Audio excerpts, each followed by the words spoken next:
जी viewers, welcome back. Doctor साहब, break से पहले बुखारी साहब जो बात कर रहे थे वो उन्होंने तरीके से जो इंडिकेशंस दी हमें, उसमें ख़ास तौर पे इन्होंने एक डिफ़र किया आपसे कि अफ़गानिस्तान से अमेरिकन फोर्सेस वापस नहीं जाएंगी। ये बिल्कुल कैटेगोरिकल हैं। बुखारी साहब बड़े कन्विंस हैं इसके ऊपर। आप कन्विंस हैं कि नहीं जाएंगी, लेकिन यह है कि एक और लोग भी, एक ओपिनियन है, लोग बहुत से लोग ये कहते हैं, वो जो सब कॉन्टिनेंट में ख़ास तौर पे जो मुस्लिम मेमोरी है उसको एक एक्सपीरियंस जो हुआ ईस्ट इंडिया कंपनी का, ये कहते हैं जी उसी की एक जो है ना 21st सेंचुरी की ये एपिसोड है, उसी की रेपिटिशन है।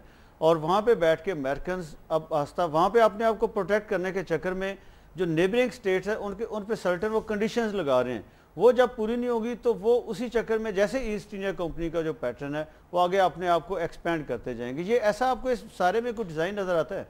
लेकिन मैं तो पहले जो बुखारी साहब ने कहा है, मैं थोड़ा सा शायद अमेरिकन ये सोचते हों कि इससे हमें करना चाहिए, लेकिन मेरा ये कहना है कि उनकी इकोनॉमी, अब देखिए उनकी जो ऑटो इंडस्ट्री है वो कोलैप्स कर गई, उनकी बैंक कोलैप्स कर गए, हाउसिंग इंडस्ट्री कोलैप्स कर गई, तो अभी तक वो वापस नहीं आए।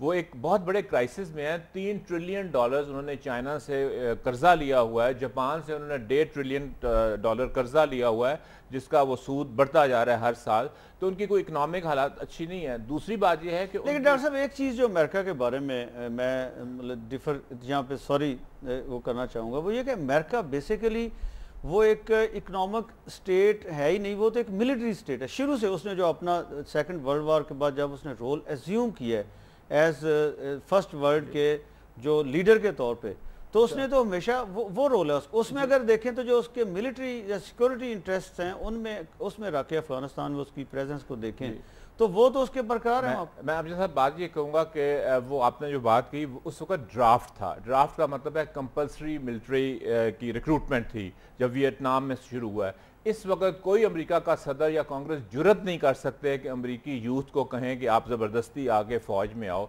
वो फ़ौज उनकी बल्कि बड़ी थिन आउट हो रही है, चूँकि लोग उसमें आ नहीं रहे। चलिए ये तो एक और बहस है। आपने जो बात की थी उसकी तरफ हम आते हैं। इसमें मेरा अपना ख्याल है कि ये जो कॉलोनियलिज्म की आप बात कर रहे थे, वो एक ख़ास 17th सेंचुरी 18th सेंचुरी में आप करते थे। उसका एक मुतबादल अलबत्ता हो गया जिसको हम कहते हैं डिपेंडेंसी, यानी आपको इतना डिपेंडेंट कर दिया जाता है स्पेशली इकोनॉमिक मामलात में और सोशल इंस्टीट्यूशन के मामलात में कि फिर आप पॉलिटिकल और स्ट्रेटेजिक डिक्टेशंस भी लेने लगते हैं।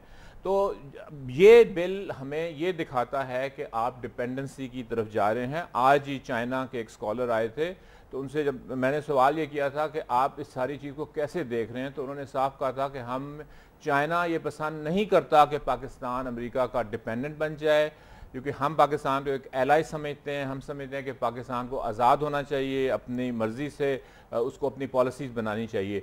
इस बिल में जब ये तरजीहात अमेरिकन बनाएंगे कि आपकी डेवलपमेंटल तरजीहात, चूँकि पैसे उन्होंने देने हैं, पैसे भी इतने ज़्यादा नहीं हैं, तो फिर उसमें चाइना का रोल और दूसरा जो रीजनल रोल है वो मिनिमाइज़ हो जाता है। गवादर में जो हमने फैसिलिटीज़ पाकिस्तान ने उनको दी हैं वो अमेरिका उससे खुश नहीं है। उसके बाद जो लिसनिंग डिवाइसेस यहाँ पे लगी हैं अफ़गानिस्तान की वॉर के ऊपर, उससे चाइना खुश नहीं है।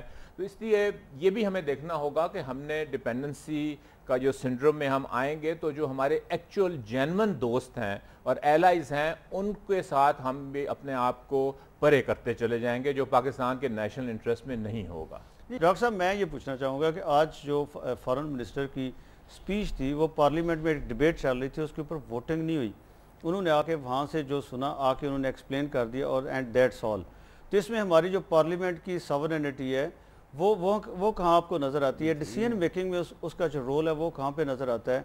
क्या अभी भी हम ये, बुखारी साहब बड़े होपफुल हैं, वो कहते हैं जी गैरत आ गई है, लेकिन यहाँ पे जो कुछ हो रहा है उसमें आप ये समझते हैं कि कोई ऐसी viable political government decision making process ऐसा यहाँ पे होने जा रहा है फ्यूचर में जिस पे डिपेंड करके हम दुनिया को चैलेंज कर सकते हैं?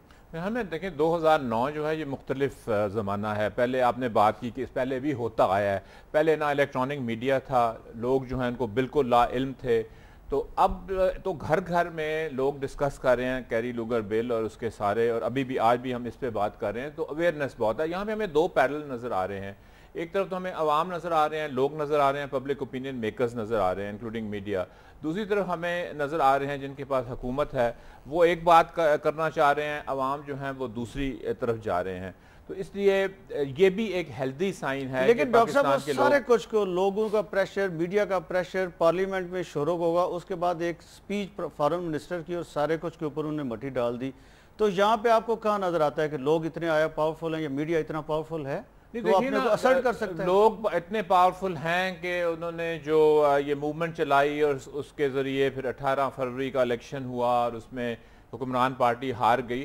तो ये रोज रोज तो नहीं होता, लेकिन डेफिनेटली एक प्रेशर आप बिल्ड करते हैं और प्रेशर पे फिर हुकूमत भी, देखिए ना, हुकूमत भी तो डिफेंसिव हो गई। उन्होंने बहुत डॉक्टर फारूक मुस्तकबिल के जनरल रिजवान कुरैशी साहब और डॉक्टर फारूक हसना साहब बहुत बहुत शुक्रिया, थैंक यू वेरी मच।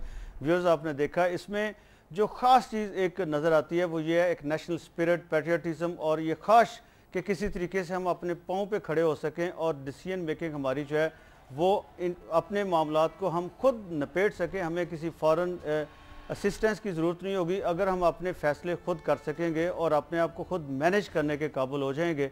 इसके साथ ही मुझे अमजद वड़ैच को और मेरी टीम को लाहौर से इजाज़त दीजिए। अल्लाह हाफ़िज़।